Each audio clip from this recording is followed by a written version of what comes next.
To add a new question to a survey, scroll to the top of the survey and look for this button, Add a question to this survey. A pop-up menu comes up and it shows you the different question types you have available. You'll notice there are 3 categories. There are standard question types available. Under these you have multiple choice, select one answer, multiple choice, select many answers, or multiple choice drop-down menu. You have open-ended text, and these are comment box, single row text, numeric input, for example if you need a respondent to enter a phone number. You also have email address if you need the respondent to enter their email address. Another standard question type is the matrix table, and the examples of this are the multi-point scales,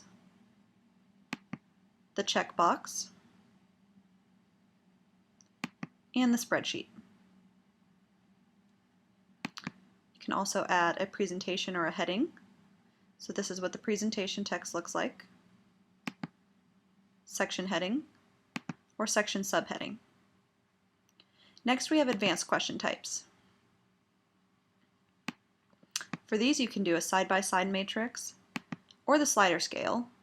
Slider scale is really helpful when you're asking personality type questions or ones that people can't give a definitive yes or no answer to.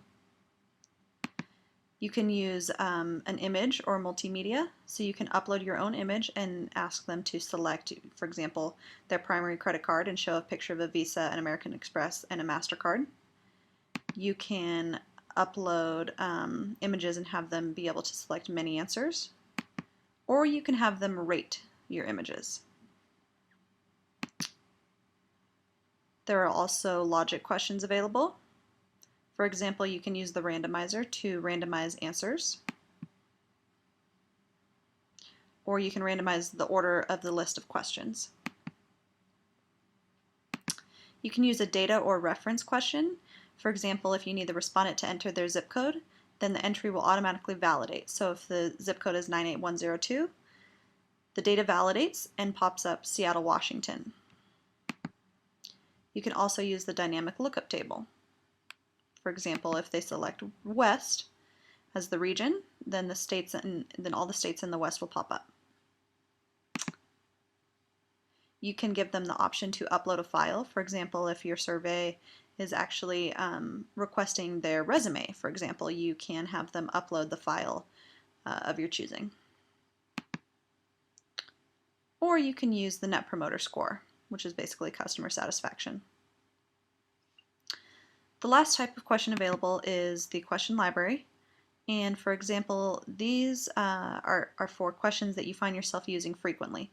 So you can edit the question and then add it to your question library so that you can quickly add that to a new survey.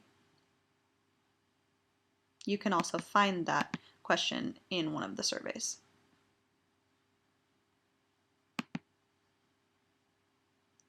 So let me add a question. I'll add a multiple choice, select one, save the question, and then you'll notice your add new question has disappeared, and in its place you see the header and logo, the add intro text, and the change theme. But you can always go through and add a new question to a survey by hovering over the green plus sign, and you'll see add question pops up. And there you have the same drop down menu.